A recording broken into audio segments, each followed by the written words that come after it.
Masih ingat aroma kopi basi di ruang rapat itu. Bau itu menempel di dinding seperti segala hal tentang tempat ini. Efisien, tajam, dan dingin. 8 tahun hidupku kucurahkan untuk lembur malam-malam, kerja di akhir pekan, pengorbanan yang sudah tak kuhitung lagi. 8 tahun membangun mimpi orang lain, sambil meyakinkan diri bahwa giliranku akan datang. Aku Rino Wijaya, manajer proyek senior di Primo Bangun Indonesia, praktis mengelola setengah kantor tanpa gelar resmi. Semua orang bilang tahun depan aku pasti jadi partner. Semua orang. Aku percaya itu. Aku izinkan diri percaya. Jadi saat mereka panggil aku ke rapat hari Kamis yang hujan deras di Jakarta, aku bahkan tak merasa gugup. Kupikir mungkin mereka mau umumkan promosi lebih awal. Andai aku bisa kembali dan memperingatkan diri sendiri. Pak Budi Santoso, managing partner, tak berani menatap mataku saat aku masuk. Dia mengacak-acak map, berdehem, menghindari pandanganku. Odo yang berputar di perutku. Rino, katanya mulai, kami menghargai banyak kontribusi Anda ke perusahaan ini, tapi pimpinan memutuskan perubahan struktur. Jantungku jatuh. Tenggorokanku kering. Apa maksud perubahan struktur? Tanyaku. Dia mendesah. Posisi Anda dihapus. Berlaku segera. Rasanya seperti pintu besi dibanting ke wajahku. Telingaku berdenging, dodo sesak. Dihapus, ulangku. Tapi seluruh departemenku Pak Budi tak mau menatap. Kami beri pesangon kecil dan rekomendasi untuk karier Anda selanjutnya. Lanjutnya seolah bicara soal printer rusak.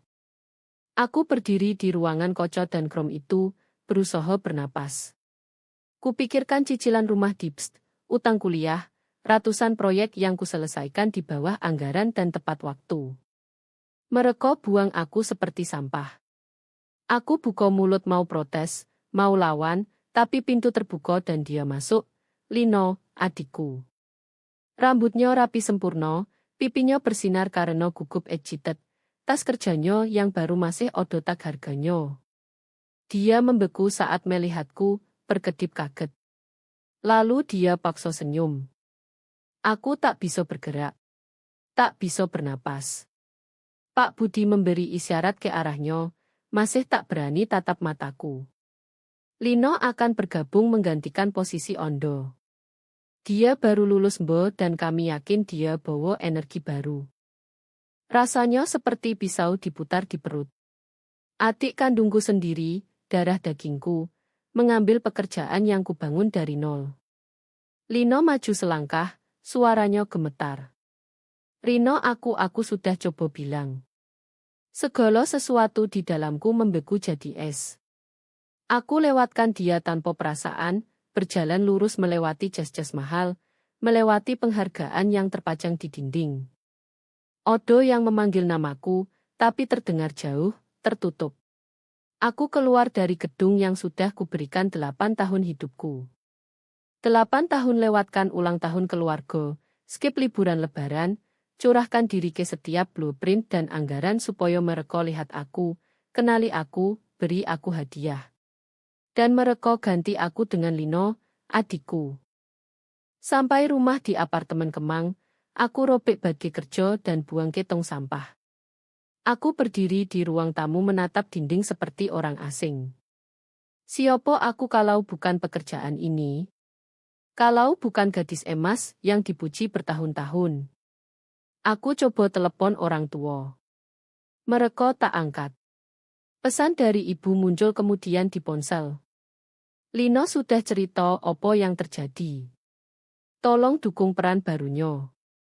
Ini keputusan perusahaan, bukan salahnya. Dukung. Aku duduk di lantai peluk lutut, gemetar karena amarah yang hampir tak bisa kutahan. Malam itu aku tak bisa tidur. Aku ulang setiap rapat, setiap malam yang dikorbankan, setiap kali kutelan harga diri demi perusahaan. Dan satu momen terus muncul di moto, senyum Lino yang bersalah dan minta maaf saat dia masuk pintu itu. Aku butuh jawaban. Aku buka laptop, masih jalan otomatis, dan login ke Drive bersama perusahaan. Akunku belum dimatikan. Saat mencari, amarah berdenyut di pelipis. Lalu aku temukan folder rahasia bertanda surat penawaran. Rasa ingin tahu membakar kebasanku. Aku klik kontrak Lino, tanggal berbulan-bulan lalu. Mereka sudah rencanakan ganti aku jauh sebelum panggil aku kepecatan. Lino tahu. Dia tanda tangan berminggu-minggu sebelum aku dipecat. Hatiku retak lebar. Mereka tak cuma pecat aku, mereka khianati aku. Dan saat itulah sesuatu gelap di dalamku bangun. Hari-hari setelah dipecat terasa seperti jatuh bebas dalam kegelapan. Aku coba bangkit, coba lupakan, tapi tak ada tanah padat di bawahku lagi. Ponselku hampir tak berdering. Tak ada telepon dari rekan kerja, tak ada pesan tanya kabar. Seolah aku tak pernah ada. Aku tinggal di apartemen dengan tirai tertutup, minum kopi basi yang tak terasa. Aku tatap dinding sampai terasa menutup, mencekikku dengan pengingat segala yang hilang. Di mono-mono ada bukti hidup yang kubangun seputar pekerjaan itu. Blueprint bertumpuk di meja makan, penghargaan di rak, baju kerja masih bersih dari laundry menunggu Senin. Tak ada alasan pakai lagi. Dan Lino, ya Tuhan, Lino, wajahnya menghantui. Coro dia coba senyum, coro dia coba raih aku di ruang rapat. Awalnya aku mau percaya dia tak bersalah, hanya pion. Tapi kontrak itu bertanggal berminggu-minggu sebelum pemecatan, dia tanda tangan. Dia tahu, adikku sendiri. Kadang aku angkat telepon dia, mau teriak, mau minta penjelasan. Tapi setiap kali kutaruh lagi. Opo lagi yang tersisa untuk dikatakan? Dia sudah pilih. Saat orang tua telepon, mereka suruh aku berhenti bikin drama dan move on saja. Ayahku bahkan bilang, kesuksesan Lino bagus buat keluarga. Keluarga. Aku harus rayakan orang yang curi segala yang kukerjakan. Setiap malam aku terjaga mengulang semuanya. Ruang rapat, belas kasih di moto Pak Budi. Lambaian ragu Lino seolah aku tamu yang ganggu pestanya. Amarah di dada membakar begitu panas sampai kukira aku akan terbakar. Lalu kepanikan merayap. Tagihan jatuh tempo. Pesangonku kecil sekali. Cicilan rumah tak bisa tunggu. Ide mulai dari nol setelah beri mereka setiap potong diriku selama 8 tahun bikin perutku mual. Aku coba update Jeff, tapi tanganku gemetar sampai susah ketik. Siapa aku kalau bukan karyawan bintang mereka? Bagaimana jual diri saat mereka buat aku merasa tak berharga? Suatu malam, sekitar seminggu setelah dibuang, aku jalan kaki hanya untuk bernapas. Udara tajam karena hujan baru reda, dan aku tak peduli. Aku lewat gedung tinggi kaca perusahaan, menyala terang di langit malam Jakarta. Aku lihat orang-orang lewat jendela, sibuk, percaya diri, lanjut tanpa aku.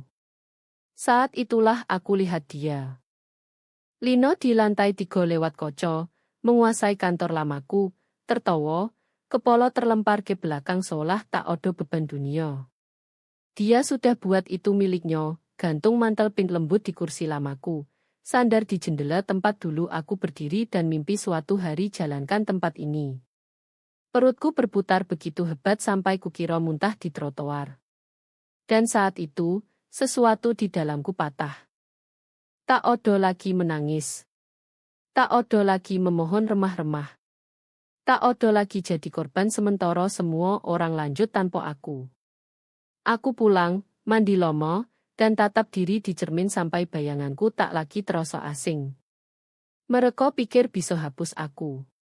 Mereka pikir bisa hina aku dan harap aku mundur anggun. Mereka pikir darah lebih kental daripada uang. Mereka salah. Mereka pilih khianati aku. Lino pilih ambil tempatku. Dan dewan direksi, Mereka pikir aku hilang begitu saja. Mereka pikir aku tak akan balas. Tapi mereka sudah latih aku 8 tahun menggiling, bertahan, menghitung. Mereka ajari aku segala tentang cara menang, cara naik, cara serang. Aku berutang terima kasih karena sekarang aku paham persis cara hancurkan mereka. Aku buka lemari, ambil buku catatan kosong yang rapi, menunggu cerita baru. Di halaman pertama aku tulis huruf besar gelap, balas dendam.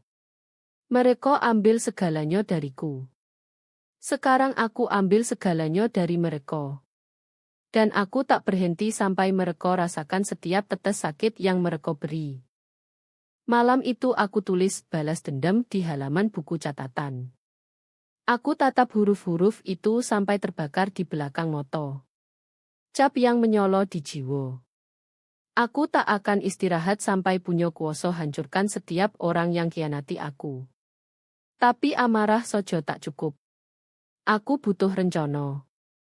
Aku habiskan hari-hari teliti perusahaan. Strukturnya, investornya, pemegang sahamnya. Aku tahu keuangan mereka lebih baik daripada kebanyakan dewan, tapi butuh data segar. Jadi aku ambil laporan kuartal lama yang kusimpan bertahun-tahun dan mulai hitung angka. Saat itulah aku lihat retakannya. Mereka terlalu leverage arus kas di proyek pengembangan baru yang sudah telat jadwal. Klien besar ancam cabut karena kesalahan desain yang lino terlalu hijau untuk perbaiki. Di kertas perusahaan kelihatan kuat, tapi di bawahnya membusuk. Mereka rentan. Kalau odo yang tahu di mono tekan, seluruh rumah kartu bisa roboh.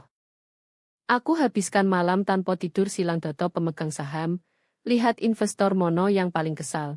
Siapa mungkin jual kalau odo tawaran menggoda. Semakin dalam aku gali, semakin berani aku rasakan. Pertama kali dalam berminggu-minggu, aku tak merasa tak berdaya. Aku merasa berbahaya. Tapi aku tak bisa lakukan sendiri.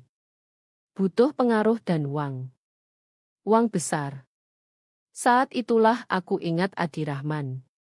Aku dan Adi bertemu bertahun lalu di konferensi properti di Bali.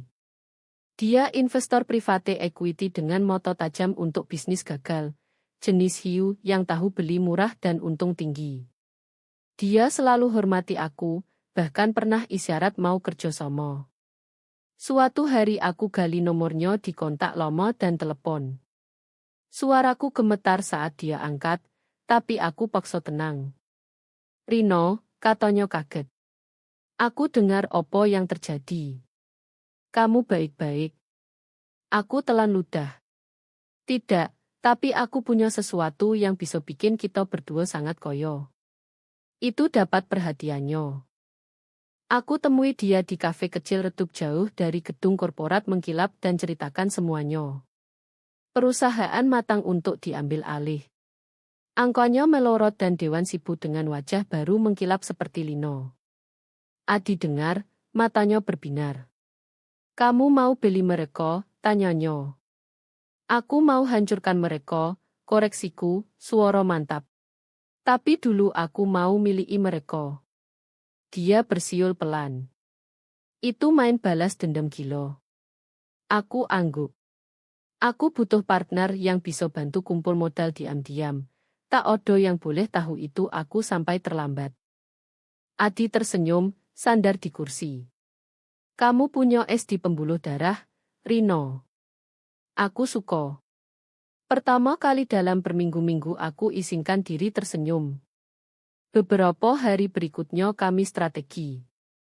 Adi punya koneksi buat perusahaan cangkang yang bisa beli saham diam-diam. Aku punya pengetahuan dalam untuk tahu persis di mana perusahaan retak di bawah tekanan. Potong demi potong, aku bangun balas dendamku. Malam-malam aku masih rasakan ketakutan cakar-cakar. Bagaimana kalau aku kehilangan segalanya? Bagaimana kalau Lino balikan perusahaan sebelum aku serang? Bagaimana kalau aku gagal? Tapi aku ingat tatapan Pak Budi saat dia buang aku seperti mesin rusak. Aku ingat orang tua suruh aku senang untuk adik. Aku ingat tanda tangan Lino di surat penawaran itu. Tidak, aku tak akan gagal. Gagal bukan lagi pilihan. Saat Adi mulai gerakan potongan pertama, aku paksa diri berubah juga. Tak lagi kudo kerja setia, yang minta pengakuan. Kalau mau hancurkan mereka, aku harus lebih keras, lebih tajam, lebih kejam dari podo yang pernah mereka bayangkan. Aku tutup buku catatan dan balik halaman baru, tulis langkah pertama rencanaku, dapatkan pengaruh lewat pembelian saham diam-diam, lalu kedua, destabilkan mereka dengan tekanan targeted. Saat selesai, daftarnya panjang seluruh halaman. Setiap langkah pisau ditujukan langsung ke jantung orang yang coba hancurkan aku. Aku sandar, tarik napas dalam. Mereka ajari aku segala untuk bertahan di dunia mereka. Sekarang aku pakai itu untuk bakar kerajaan mereka. Gerakan pertama sederhana tapi menghancurkan. Aku telepon tip anonim ke Dinas Tenaga Kerja tentang praktik lembur mencurigakan perusahaan, yang sama yang kuderita bertahun-tahun. Aku tahu persis departemen mono yang sasaran, jejak kertas mono yang buka mereka, dan cara buat keluhan melekat. Itu percikan kecil. Tapi aku sudah bayangkan api yang akan timbul. Begitu telepon ditutup, aku rasakan lebih ringan. Itu trik kotor, tapi juga kebenaran. Mereka bangun kesuksesan di punggung orang seperti aku yang kerja sampai tulang, dibayar kurang dan tak dihargai. Adil kalau akhirnya Odo yang minta pertanggungjawaban. Dalam seminggu, kabar menyebar investigator datang ke kantor. Staf diinterogasi. Rekacau balau. Lino katanya panik, jawab pertanyaan tanpa henti yang tak mampu dia jawab. Aku pantau dari jauh, ikuti bisik-bisik di medsos. Beberapa sms dari mantan rekan yang tak tahu aku di belakangnya. Aduh berantakan, satu pesan bocor. Lino kelihatan bingung sekali, koto yang lain. Bagus, pikirku. Biar dia keringat. Sementara mereka panik, aku dan Adi diam-diam lanjut beli saham lewat perusahaan cangkang. Kami target pemegang saham kecil dulu, yang sudah menggerutu soal dividen kecil dan pertumbuhan lambat. Aku tahu siapa mereka karena dulu duduk di rapat dewan, dengar keluhan, terima telepon mereka. Mereka jual mudah, senang potong rugi. Setiap transaksi terasa seperti ambil kembali potongan kecil diriku. Tapi aku tahu lebih baik tak nyaman. Orang ini bukan bodoh, hanya sombong. Cepat atau lambat Odo yang lihat pola dan mulai tanya. Tepat seperti itu, suatu sore Adi telepon, nodo tegang. Odo yang mengintip, katanya. Anggota dewan namanya Pak Herman. Dia lacak transaksi. Kuroso dia curiga. Perutku menciut. Pak Herman selalu tajam, jenis pria yang bisa bau kelemahan dari jauh. Kamu pikir dia tahu itu aku, tanyaku. Belum, koto Adi. Tapi dia tahu Odo yang datang buat mereka. Aku jalan mondar-mandir di ruang tamu berpikir. Ini risikonya. Saat pemburu mulai diperhatikan, tapi terlalu dini buat ungkap diri. Aku butuh lebih banyak waktu. Lanjut Billy, kataku ke Adi. Sebar lebih luas. Pakai broker berbeda kalau perlu. Aku urus Pak Herman. Aku sudah belajar hal penting bertahun-tahun. Orang seperti Pak Herman hormati kepercayaan diri. Kalau dia bau ketakutan, dia gali lebih dalam. Tapi kalau dia rasa kapal stabil, dia mungkin rileks. Jadi aku buat rencana. Aku cari alasan email dia, pura-pura mantan rekan cek kabar. Aku tanya soal proyek tak terkait yang aku tahu dia suka. Lempar beberapa pujian, elus egonya. Dia balas cepat, cerita rencana ekspansi dan curhat soal Lino yang kesulitan pimpin. Sempurna. Perhatiannya teralih, tapi tetap bikin aku gelisah. tahu betapa dekat seseorang hampir lihat di balik tirai. Malamnya aku berbaring di tempat tidur tatap langit-langit, jantung berdegup. Bagaimana kalau dia lihat aku? Bagaimana kalau semua lihat? Tidak. Aku paksa bernapas, ingat kenapa aku lakukan ini. Mereka curi segalanya dariku. Karierku, harga diriku, adikku sendiri. Mereka buat aku ragu siapa aku. Aku tak izinkan mereka ambil keberanianku juga. Pagi berikutnya aku asah fokus. Aku perlu pecah irama mereka. Jadi aku kirim laporan anonim lagi, kali ini soal pelanggaran kode keselamatan di proyek bangunan terbaru mereka. Serangan kecil tapi kritis lagi, cukup buat mereka buang sumber daya dan panik. Dari yang kudengar, lokasi proyek ditutup sebagian seminggu. Klien marah besar. Lino terlihat berdebat dengan kontraktor coba perbaiki. Potong demi potong, mereka mulai berdarah.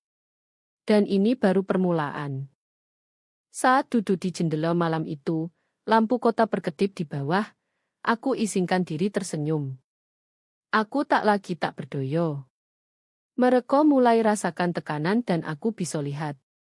Setiap rumor, setiap telepon panik dari investor gugup, setiap kunjungan regulator, semuanya retak di baju zirah mereka. Tapi kalau mau hancurkan mereka total, aku harus gerak lebih cepat. Aku dan Adi tingkatkan pembelian, sebar lewat lebih banyak perusahaan cangkang, kumpul saham sebelum dewan bisa reaksi. Aku tak tidur banyak. Tak makan banyak. Aku jalan di adrenalin, kopi, dan kebencian yang hangatkan malam. Saat itulah aku perhatikan sesuatu baru. Lino. Alih-alih ambruk di bawah tekanan, dia berubah. Aku tangkap sekilas dia di wawancara berita dan update staf. Suaranya lebih mantap, posturnya lebih percaya diri. Dia adaptasi, berjuang pertahankan posisi yang dicurinya dariku. Aku tak bisa putuskan apakah itu buat aku hormati dia atau benci dia lebih lagi. Tapi itu berarti aku harus pukul lebih keras. Aku luncurkan serangan berikutnya. Aku bocor rumor soal skandal akuntansi potensial ke reporter industri yang kupercaya. Aku buat terdengar seperti mantan karyawan khawatir soal ketidakberesan. Itu bukan bohong. Buku mereka selalu berantakan. Tapi frame Kepers ubah masalah kecil jadi kebakaran hutan. Dalam hari, klien mulai telepon tanya pertanyaan keras. Staf ancam resign. Lino dikutip di blog keuangan coba tenangkan ketakutan, tapi itu hanya buat dia kelihatan lebih putus asa. Itu berhasil. Aku hampir kasihan padanya, hampir sampai aku ingat wajahnya hari dia ambil pekerjaanku. Tak odo kasihan. Aku tekan perasaan itu ke bawah. Lalu Adi telepon, suara tajam.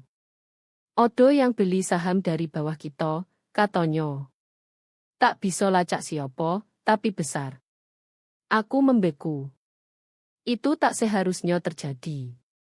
Kami seharusnya predator, bukan mongso. Kamu pikir Dewan tahu, tanyaku. Mungkin, koto Adi. Atau mungkin oportunis lain bau darah. Bagaimanapun, kalau mereka kalahkan kita ke kontrol saham, rencana ini hancur.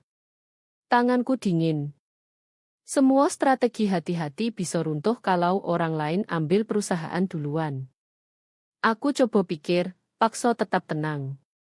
Kita gerak lebih cepat, kataku ke Adi. Dorong semuanya. Tarik setiap bantuan.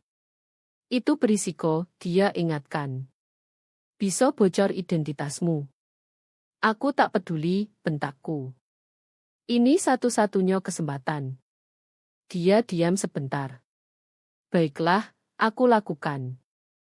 Setelah telepon, aku taruh kepala di tangan.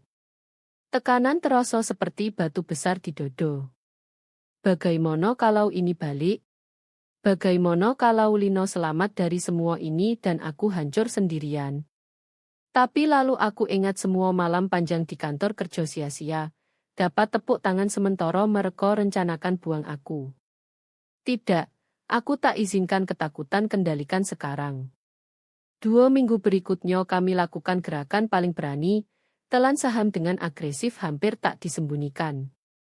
Dewan panik tenangkan investor, bahkan hubungi kontak Lomo stabilkan kekuasaan. Lino buat pernyataan publik canggung soal hadapi tantangan, coba beli waktu, tapi badai gulung mereka dan mereka tak lihat moto badai itu aku. Lalu tiba-tiba aku dapat SMS dari Lino. Rino, kita perlu bicara, tolong. Napasku tertahan di tenggorokan. Aku tak bicara dengannya sejak hari mengerikan di ruang rapat. Ide ketemu dia lagi bikin kulitku merinding, tapi rasa ingin tahu bakar lebih panas daripada jijik. Apa yang dia tahu? Apa yang dia mau bilang? Aku tak balas langsung. Alih-alih aku berdiri di jendela, lihat kota yang sebentar lagi kubah selamanya. Mereka pikir bisa main-main denganku, pikir bisa buang aku dan ganti dengan yang lebih muda, lebih murah, lebih patuh. Mereka salah. Aku punya satu gerakan terakhir siapkan sebelum hadapi Lino lagi, dan aku pastikan itu buat mereka megap-megap karena kalau dia mau bicara, harus di syaratku, dan aku buat dia tahu persis dengan siapa dia berurusan. Aku setuju ketemu Lino di kafe kecil di kawasan Senopati. Sebagian diriku benci beri dia bahkan semenit waktuku, tapi bagian lain, bagian yang masih terikat kenangan Lomo kita berbagi rahasia saat kecil, perlu dengar apa yang dia mau bilang. Dia kelihatan berbeda, lebih tajam entah bagaimana, pakai setelan Navisle yang ingatkan aku sakit soal peran yang dicurinya. Saat lihat aku, matanya penuh lega dan penyesalan sekaligus. Rino, katanya pelan, geser ke kursi seberang. Terima kasih datang. Aku diam, tangan silang. Aku tak percaya diri bicara dulu. Lino tarik napas dalam. Aku tahu kamu di belakang ini. Denyut nadiku naik, tapi aku tahan tatapannya, tak beri opo-opo. Dia gigit bibir, suara gemetar. Harus kamu. Tak ada yang lain tahu cara pukul perusahaan persis di titik sakitnya. Aku maju, dingin dan mantap. Dan kalau itu aku. Dia telan ludah keras. Lalu aku mohon kamu berhenti. Tawa pahit hampir lolos. Mohon. Sekarang kamu ambil pekerjaanku, ingatkanku, coba jaga suara tenang.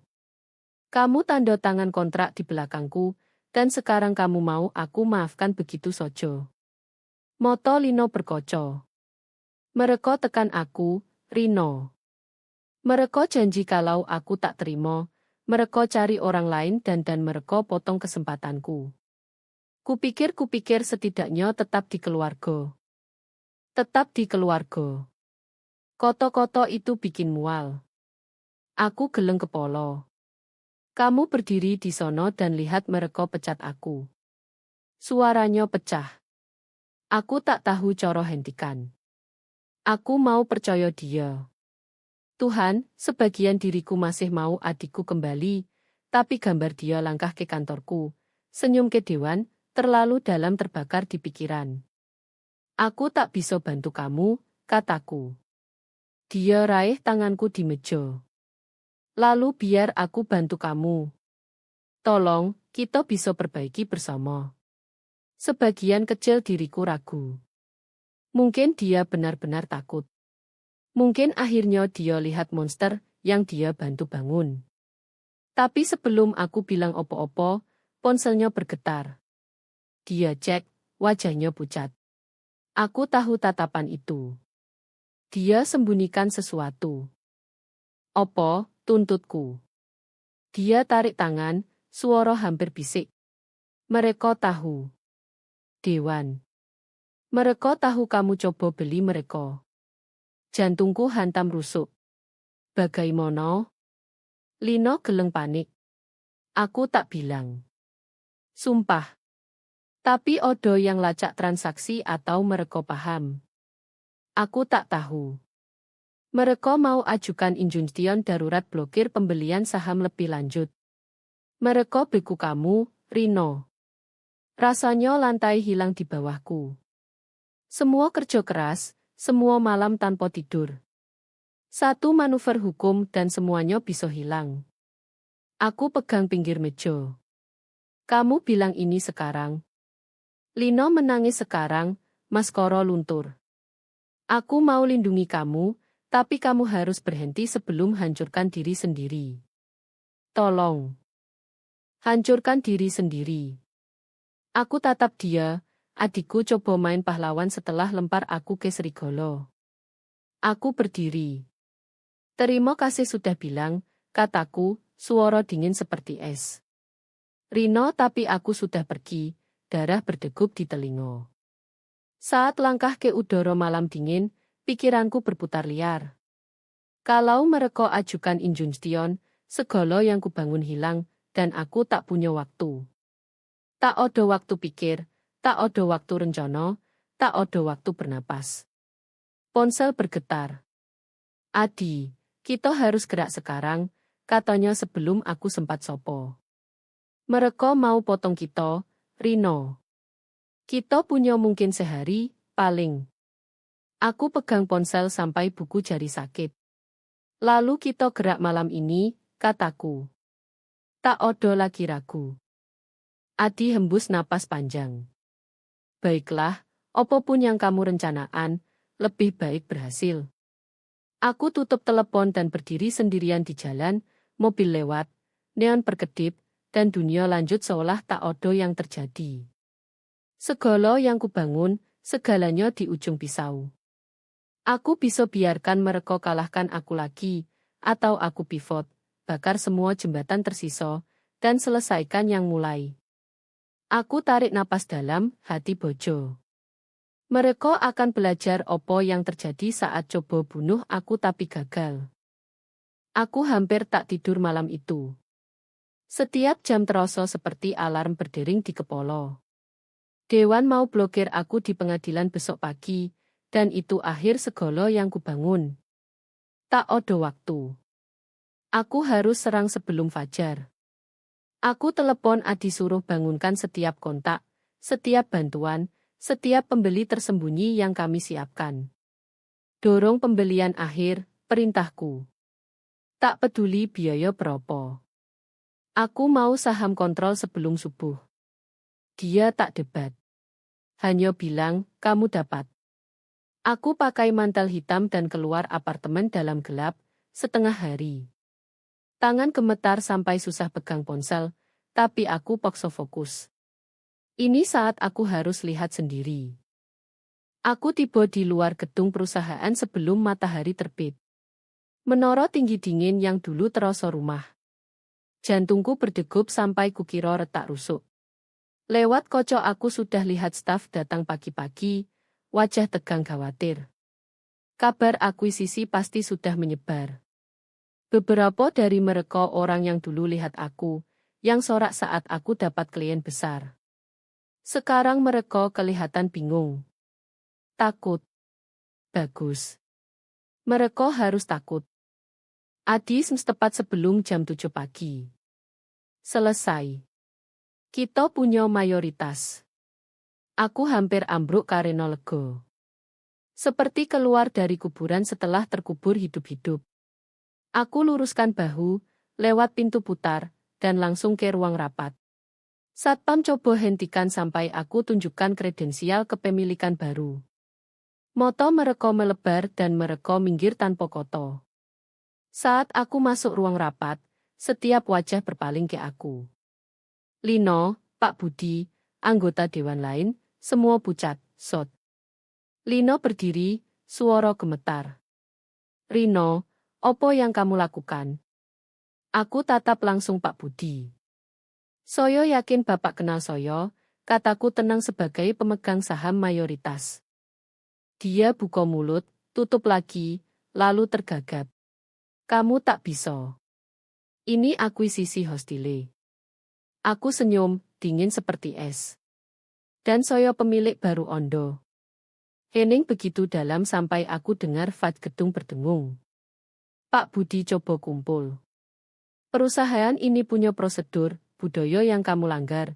Aku potong, suara tajam, dengan hancurkan karyawan setia, langgar hukum, ganti aku dengan orang tak siap. Soyo di sini koreksi kesalahan itu. Lino maju, kelihatan kecil menyedihkan.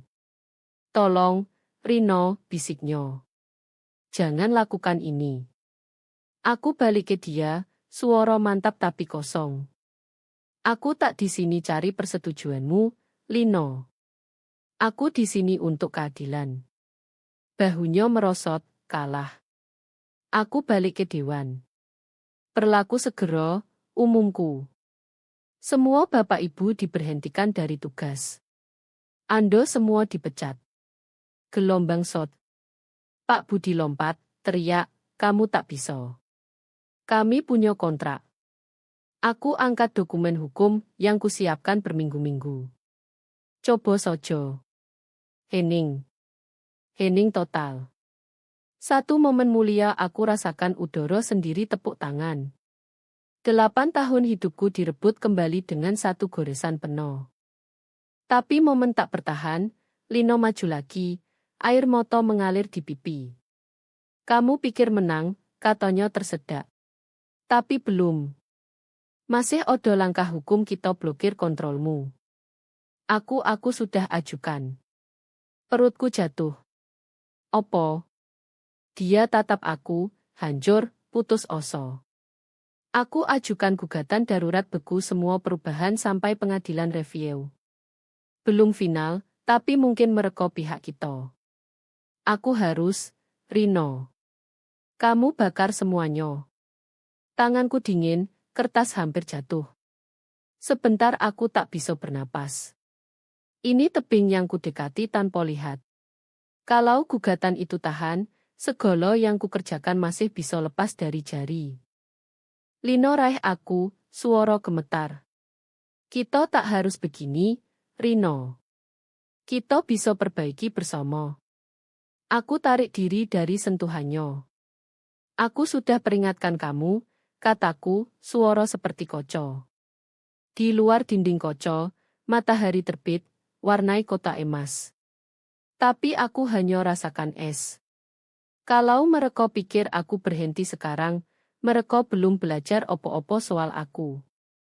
Dan saat aku tatap wajah-wajah shot di depan, aku tahu gerakan berikutnya harus paling berani, atau aku kehilangan segalanya. Aku tak rasakan kakiku saat berdiri di sono, koto-koto Lino bergema seperti vonis mati. Gugatan darurat pengadilan. Dia lagi kianati aku dari belakang, coba lindungi perusahaan yang hancurkan aku. Aku tak bisa biarkan. Kalau mereka beku kontrolku, mereka robek aku saat aku tak berdaya. Segala yang kubangun hilang semalam. Aku paksa bernapas. Aku punya satu tembakan selesaikan ini. Aku balik ke dewan, biarkan setiap tetes amarah, khianat, dan kalkulasi dingin naik ke permukaan. Lino sudah ajukan gugatan, umumku, suara bergema di ruangan kaca. Tapi sampai pengadilan putus, saya pemegang saham mayoritas. Dan mulai sekarang, saya pimpin. Pak Budi coba debat, tapi aku angkat surat transfer kepemilikan yang ditandatangani dan distempel waktu. Pesi. Kamu kalah, kataku, tatap dia. Aku ambil tempat di kepala meja, tempat yang ditolak 8 tahun panjang. Kulit kursi masih bau somo, tapi aku berbeda. Aku tak lagi manajer patuh. Saya panggil pemungutan suara darurat, lanjutku. Berlaku segera, saya bubarkan dewan saat ini. Ando mundur dan tinggalkan gedung. Pak Budi pukul meja. Kamu gila. Aku tatap matanya tanpa kedip. Tidak, saya bebas. Satu persatu aku lihat mereka runtuh. Mereka tak pernah hadapi wanita siap bakar gedung kalau tak bisa punya. Dan aku bakar kalau itu yang perlu. Lino masih berdiri, air mata mengalir, gemetar pegang ponsel. Rino, Tolong, mohonnya. Jangan lakukan. Kamu jadi seperti mereka. Itu potong lebih dalam daripada mau kuakui. Aku berdiri, tangan pegang meja, lawan gemetar di tulang. Aku tak buat aturan ini, kataku. Mereka yang buat. Aku hanya main game yang mereka ajari. Suaranya pecah. Ini bukan kamu.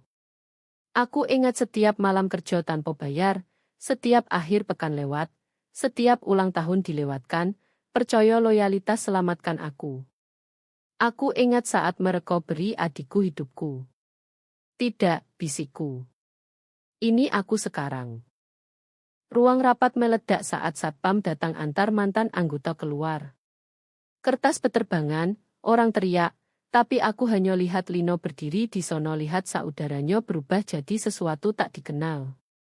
Pukulan akhir datang saat aku berdiri alamat karyawan yang dikumpul di ruang konferensi dengar berita. Aku lihat lautan wajah, sebagian bingung, sebagian ketakutan. Aku kenal banyak dari mereka. Aku bimbing mereka, rayakan promosi mereka. Berlaku hari ini, umumku, suara bergema. Perusahaan ini di bawah pimpinanku. Akan ada restrukturisasi. Siapa yang dukung pemecatan salah akan jawab. Siapa yang kerja baik akan tetap tempatnya. Mereka tatap aku seperti dewa atau monster. Mungkin keduanya. Lino maju terakhir kali, suaranya hampir tak stabil. Bagaimana denganku? Aku tatap langsung matanya, cari potongan adik yang dulu kucinta. Lino, kataku, suara pecah. Kamu tak pantas di sini.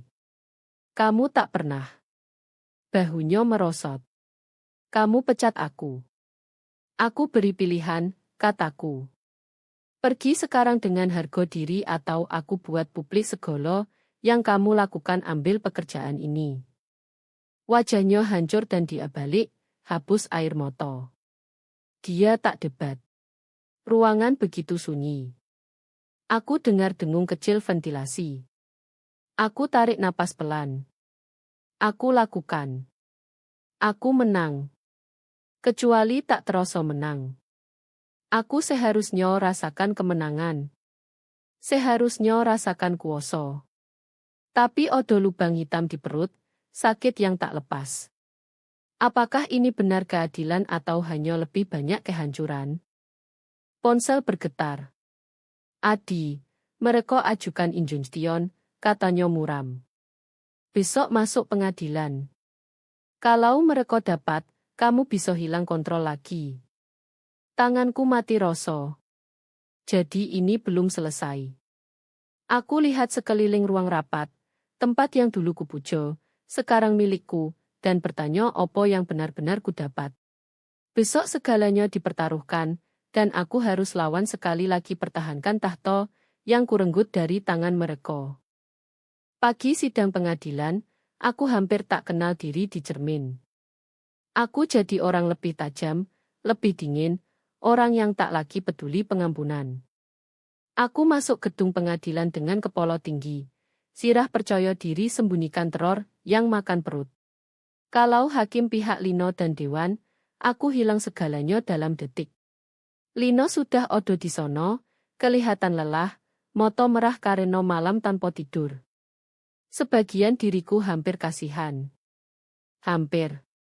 Saat hakim masuk, ruangan hening. Mereka review injunction darurat, balik gunung kertas seolah hidupku hanya file lain di tangan mereka. Pengacaraku jelaskan kasusku, bagaimana aku ikuti setiap hukum perusahaan sampai huruf, bagaimana aku bayar saham secara adil. Bagaimana aku punya hak penuh pegang mayoritas. Pengacara Lino balas, lukis aku sebagai pembalas dendam yang manipulasi sistem. Mereka tak salah, tapi juga tak benar sepenuhnya. Jantungku hantam rusuk saat hakim lihat dokumen terakhir kali. Lalu dia tutup map dengan bunyi pelan yang terdengar seperti palu pukul jiwaku. Pengadilan ini, mulai dia, suara roto, tidak menemukan dasar beri injunction darurat. Rino Wijaya tetap pegang kontrol perusahaan. Aku hampir ambruk. Lego begitu hebat terasa seperti tenggelam dan bernapas sekaligus. Bahu Lino merosot kalah, air mata mengalir di pipi. Aku mau bilang sesuatu tapi koto tak keluar. Tak ada lagi yang tersisa antara kami selain abu. Setelah putusan, aku keluar, matahari iris awan seperti awal baru. Aku menang. Tapi berdiri di tangga pengadilan itu, aku bertanya apa persisnya yang kudapat. Perusahaan dibangun di mimpi pecah, tahta kosong ternoda kianat. Aku ingat gadis dulu. Penuh harap, kerja keras, setia. Dia hilang sekarang, diganti wanita yang robek adik sendiri demi bertahan. Apakah layak? Seorang reporter lari ke aku, dorong mikrofon ke muka. Bu Wijaya, odo komentar. Aku diam, cari koto. Hanya ini, kataku pelan. Kalau kamu bangun sesuatu di atas kianat, jangan kaget kalau semuanya terbakar. Mereka kedip bingung, tapi aku balik sebelum mereka tanya lebih. Aku punya kerajaan Rebuil di syaratku kali ini. Dan saat aku jalan ke mobil yang tunggu, angin tangkap ujung mantel, hampir seperti berkah atau kutukan. Mereka pecat aku untuk gaji adikku. Jadi aku beli perusahaan dan pecat mereka balik. Tapi di akhir, orang yang benar-benar harus kuhadapi adalah diriku sendiri.